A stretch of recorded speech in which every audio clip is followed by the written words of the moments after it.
Hello, welcome back. This is video two. We wanted to talk about uh, President Trump and the history of tariffs in the United States. So, obviously, everybody's talking about tariffs. Everyone pretends to know all the ins and outs of tariffs and whether they're effective or not effective. And so, the first thing to do to talk about tariffs is to understand that if tariffs weren't effective, most countries wouldn't use them. So even though the U.S. has some tariffs on foreign governments, almost all countries have tariffs on the United States. So Europe has significant tariffs of high percentages to basically bar certain products like U.S. cars from entering into their market. Canada, Mexico, um, China, Japan, all major industrial countries of the world have significant tariffs on the U.S. Economy, on the U.S. Goods and markets, and that's just because the U.S. is such a dynamic economic engine. They need to protect their industries, and so it's nothing wrong for those countries to protect their jobs and their industries, because without um, a healthy, robust domestic industry, you don't have employment, you don't have social cohesion, you may not have a military, you might not be able to defend yourself because you would be relying on, foreign governments for the things you need to make war or to defend yourself or to have a military. So uh, the only problem has always been not tariffs in general. It's just been tariffs in the American market that have been a historical problem, right? So the British people who I like to talk about when I talk about the United States, I completely intertwine the two. I never separate the two. Um, the entire story of America is kind of marked by tariffs and import duties, and that starts from colonial America all the way through to the United States to today. And the British are usually right there fighting against um, the United States, protecting its domestic industries, keep protecting the wages of its workers, and they've always been supportive of a concept that they call free trade. They created that system or that idea, but free trade has never been free trade. There's never been free trade. It's a great talking point, and it sounds amazing. But free trade has never really existed anywhere in the world at any particular time. And so, what we'll do is we'll go through the history a little bit of tariffs and import duties, and as it relates to the United States, starting in the colonies, going up into modern time, and how this relates to what President Trump is trying to do. And the pushback that he is seeing right now is nothing new. This is something that President McKinley faced. President Roosevelt faced as in his when he ran for his third term in office. It's something that Herbert Hoover experienced and faced when he was president. Um, President James Garfield, what he faced. So this is definitely something. Tariffs are something that has kind of leaned in or been a more entrenched part of the Republican Party, and kind of the anti-tariff narrative has also something always been something that's been a part of the Democrat Party. So we'll go through those things and kind of see if we can come up with a little bit understanding of a really complex issue. I'm not a economist, but I'll try to bring everything together in a way that's digestible, and this probably will lead to other follow-up videos on this topic as well. So we'll start out with kind of colonial America. We'll look at the British Empire and how they have established their economy. So we've all heard about the triangular trade, which was basically that England or the United Kingdom, produced finished goods, or that was where the industrial revolution kind of took root. That's where wage labor took root. That's where or the concept of free labor took root, coming out of the slavery era. And so the idea of the working class and a middle class being able to have money to buy goods and to have a family and things like that comes out of this system. So with the British, they in their domestic production, they wanted to protect the industrial base of their country. They had overseas territory, so the American colonies they kind of relied on for agriculture and raw materials like tobacco, cotton, and things of that nature to be sent over to England, and then they would turn those raw materials into finished goods that would be sold to everywhere that the Europeans or British peoples in the colonies would be interested in buying. So pipes and other types of products. And then the British overseas colonies like China and India, they would sell things back, or in the Caribbean would sell things back to the American colonies like sugar, um, silks, things of tea, and that system kind of worked that way. And the British themselves would call this system mercantilism. And what they kind of would configure was a way for them to corner the market. And they had one area was for production, another one was for raw materials, another one was to kind of send goods that would directly go to the colonies for consumption. And in that way, they were able to maintain a strong economy at home for their people, while also, making great profits in their colonial possessions. And so that's really where the idea of America or the American colonies as this great engine for consumption comes from. The British kind of set it up that way. Uh, and so they needed America to the American colonies to buy their overseas tea and sugar and goods of that nature to kind of drive the profits. And remember, when we talk about the British Empire, it's not just the King of England. The King of England is the head of the British crown and the head of the British Empire. But almost all of these overseas operations were run by corporations that had the backing of the British government and king. So they were known as joint stock corporations. So when we talk about the Virginia colony or Jamestown colony, that's the Virginia Company, which is a joint stock corporation. The Massachusetts Bay Colony, that was a joint stock corporation, British corporation. And we talk about the East India Company. They kind of cornered the market in India and in other places in the world. When you talk about and we talk about Canada, the Hudson Bay Colony. These are all these British colonial possessions are really emerging of corporate power, investors with government. Um, so in today's day, that could be referred to as fascism or some form or corporatism or something of that nature, but it's definitely not free trade. The powers that be are manipulating the conditions and creating a trade system that works in their favor. So, as the American colonies, um, the move towards independence really comes from the British overplaying their hand with import duties or import taxes related to trade, such as the Stamp Act, um, such as the Tea Act that eventually led to the Boston Tea Party. And so they were applying taxes on the American colonists to pay for the importation of tea or the importation of stamps or the requirement that they use stamps. And the American colonists were saying, well, we don't have representation in the British Parliament as colonists, right?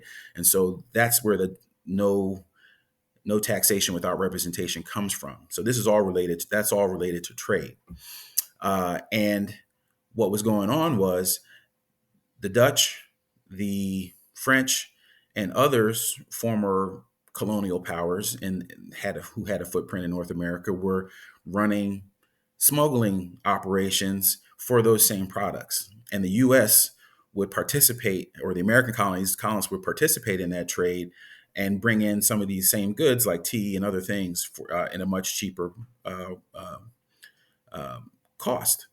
And so this caused a lot of friction with the British, who were trying, again, corner the market in their favor. So anything that's theirs, whether it be India, China, the American colonies, Canada, or the UK itself, they wanted that trade system to be closed and in their favor. So what you have in America, what develops in America is you have the southern part of the United States is very agricultural, and they um, don't have a strong industrial base, and so they import a lot of things. Those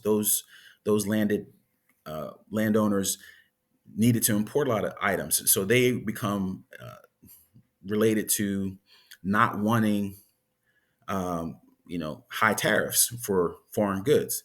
And then as the United States develops itself in the north, they don't have a strong agricultural footing or soil in that area, and so they started to develop an industrial base. And so because of that they develop a domestic industrial base.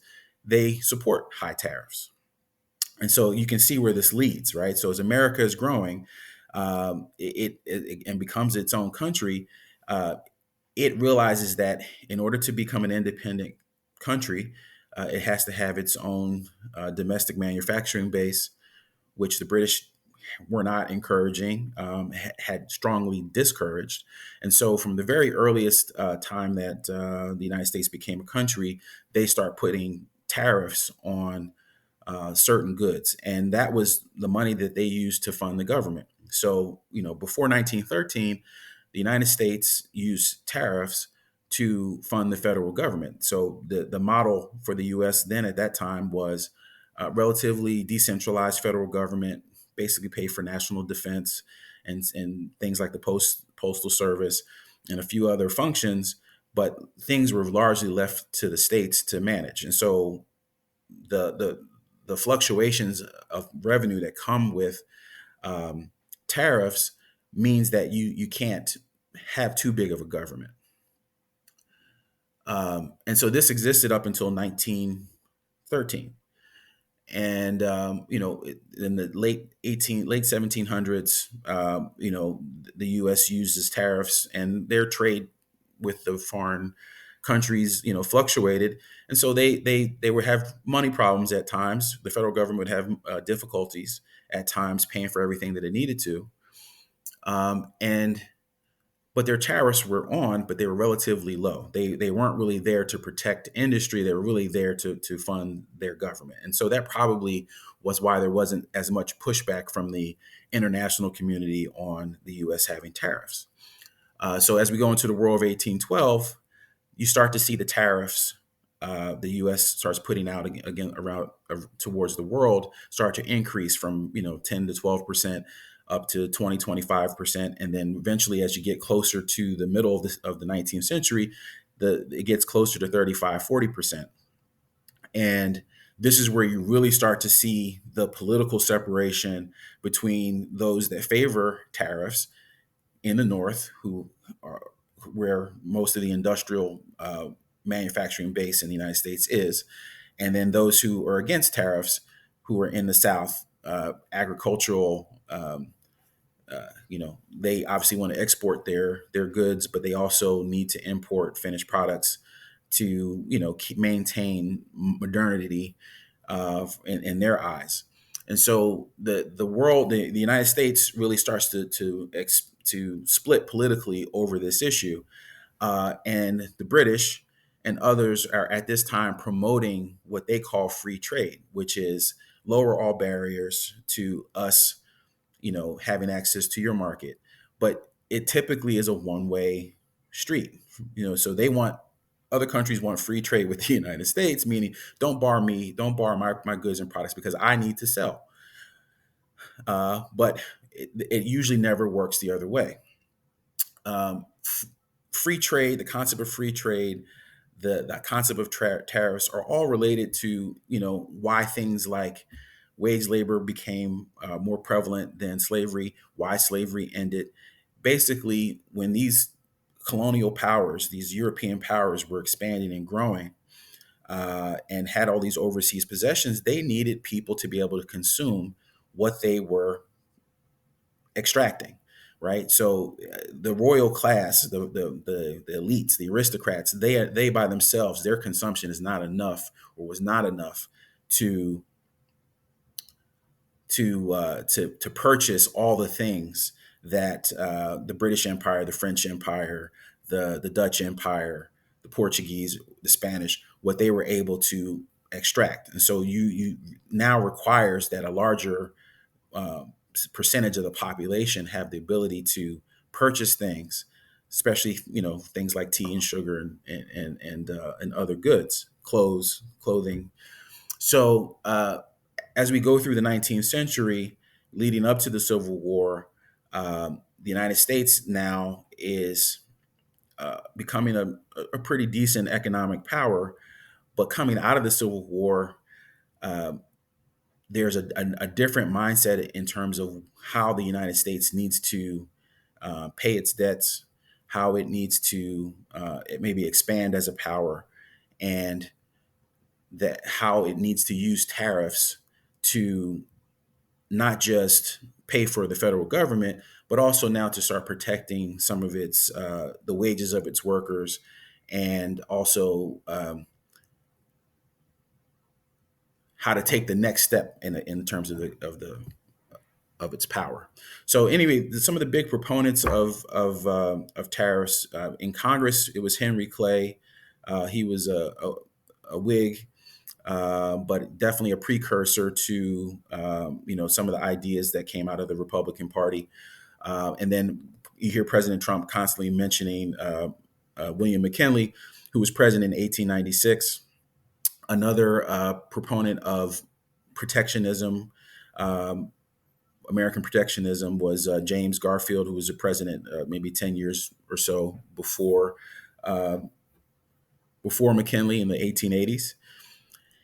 And McKinley is the one who raised tariffs. So he raised the percentage, and that caused some great consternation within the trading community, because now if you're barring or making difficult, to get access to the American market, that is something that is destabilizing, or potentially could be, to entities that require or need unfettered access to the U.S. So um, one thing you'll kind of notice as a common trend is that some of the biggest proponents of um, protectionism, they run into all kinds of resistance, and there are things that happen to them. I will leave it up to you to kind of research those people, but if you look at William McKinley, Theodore Roosevelt, James Garfield, President Trump, um, and others.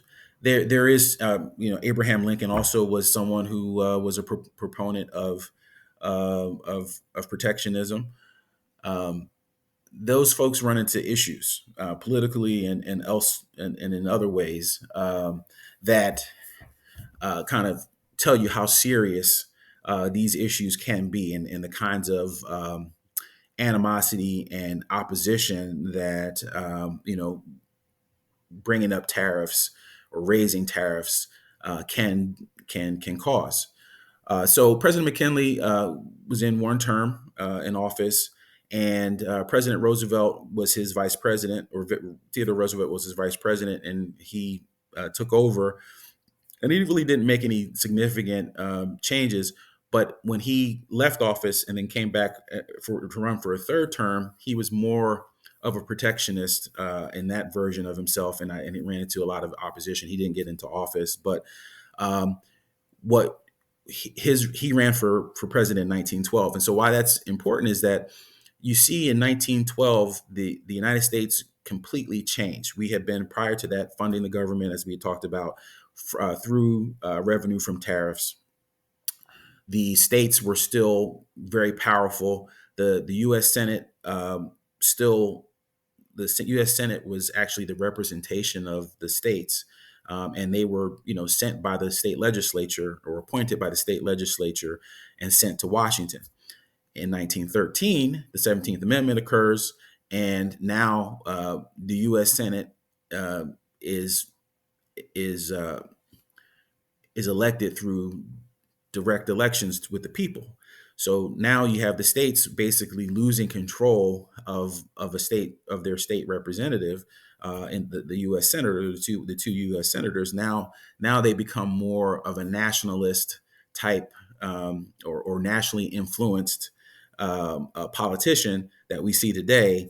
Whereas before they could be, more easily controlled by the state legislature or the governor or the state government, in terms of presenting the image, the proper representation of their states. Also, what happens in 1913 is the creation of the Federal Reserve.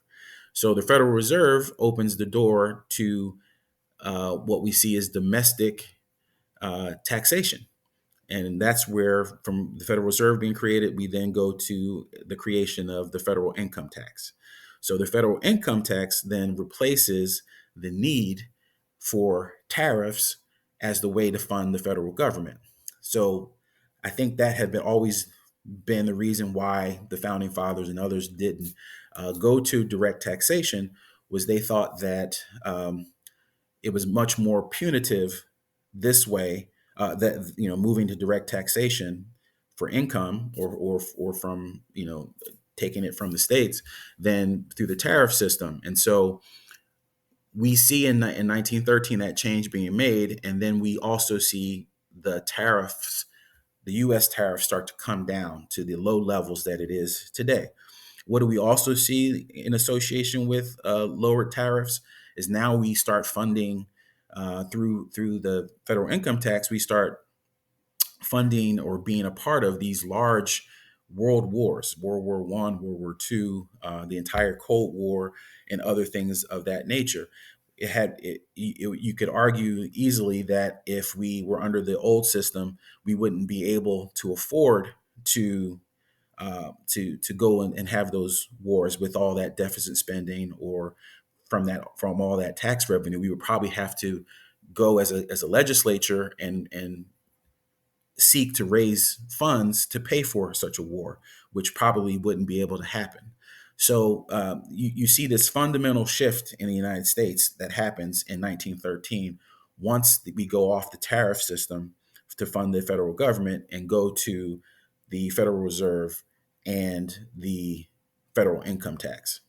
So this brings, and that kind of moves us into Herbert Hoover, who was probably the last big proponent of in the 20th century anyway, of tariffs. And so he put in the uh, Smoot-Hawley tariffs in 1930.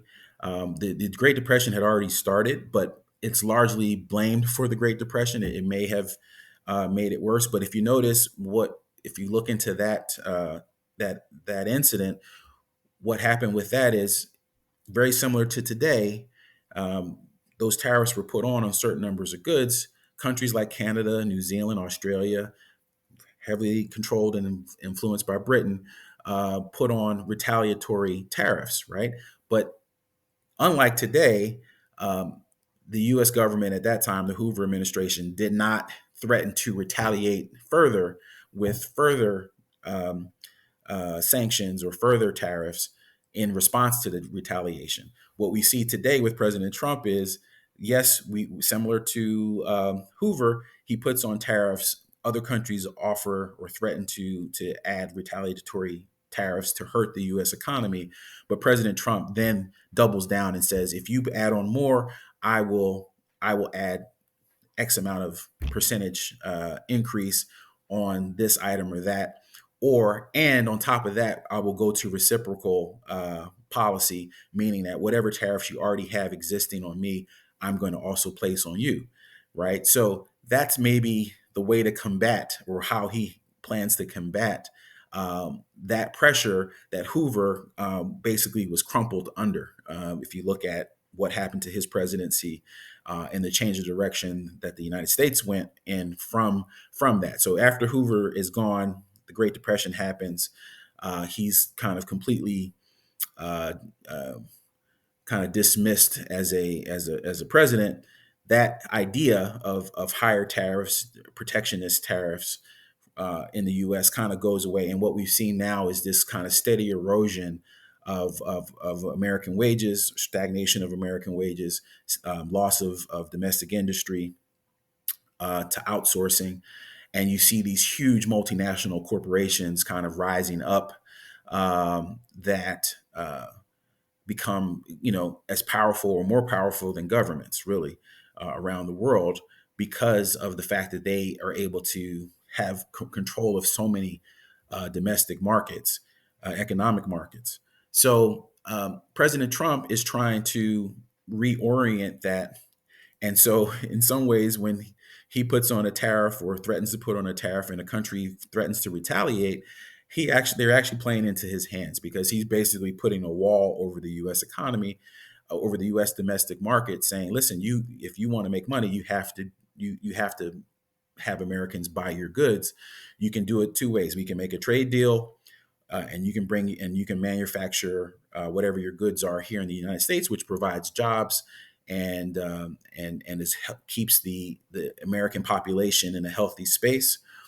Or you can, you have to overcome these tariffs, which would be great for domestic producers here. It'll also help lower prices and other things, because now, obviously, if tariffs are raised, um, and it's harder to bring things in for Americans. It's going to be harder for American businesses to export, which means there may be oversupply, and that should overstrip or outstrip the demand in the U.S. market, which would bring prices down. So that's what I think you'll probably see over the next period of time, is as these tariffs are being put up, is that as it becomes harder for American business to export, that means there's going to be oversupply in the United States, which means domestic U.S. prices are going to lower. Same thing, some countries like China will, manipulate their currency to make things affordable to overcome the tariff. But again, that's almost importing deflation to the United States too. This is something that we saw in the first Trump term. So I know we talked about a lot. I might have to come back and do this video, or do a follow up on this video. But the basic point of what I wanted to get to is the United States is the essential market for consumption in the world. And of course, every country in the world is going to want to have free and unfettered access to the American market. But what made the United States rich was things like tariffs in its first 100+ years. And President Trump is basically trying to return the country back to that standard, and also eliminate the federal income tax, which would go a long way to lowering the cost of living in the United States, because obviously people would have more money in their pockets. So if you're making $50,000 and you don't have to pay federal income tax, that becomes a significant boost to your your living situation, right?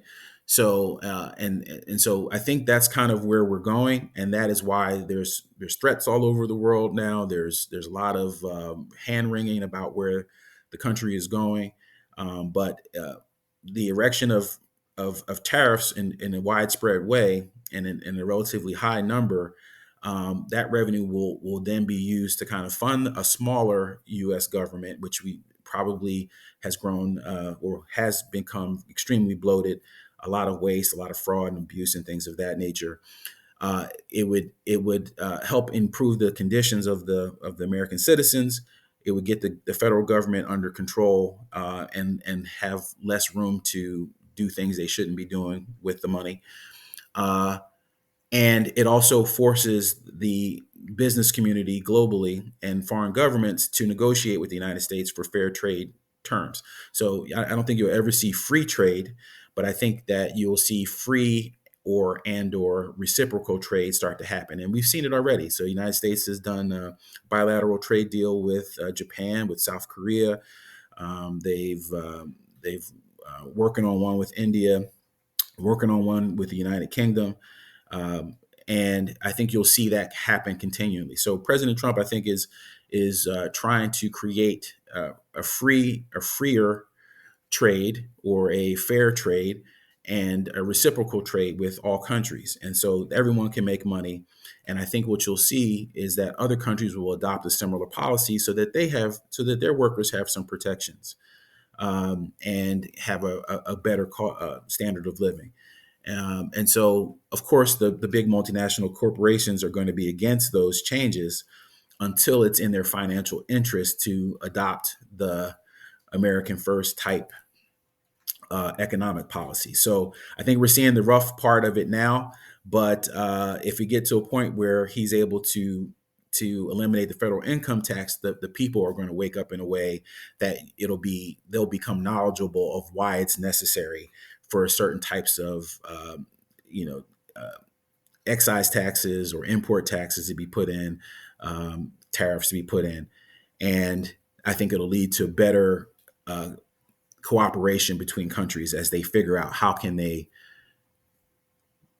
make deals that are mutually beneficial. Obviously, when we look at the history of the world and we look at these empires that ruled over the third world, it was complete domination, right? There was no scratch your back, I'll scratch my back type deals. You would see the third world basically that were rich in resources and raw materials being basically stolen from by these more powerful countries. So, and usually when you hear the story of some government being overthrown in the Caribbean or Latin America or Asia or Africa, oftentimes is this scenario where a local leader is trying to improve the conditions for its people based on the raw materials and natural resource wealth that country has, and a more powerful entity steps in and says, "No, you can't do that. Right? You're not going to be able to do that," and they remove that person and continue as business as usual. So the United States, though, is the biggest bad wolf of those people, but it was still a former colony, just like Jamaica was, or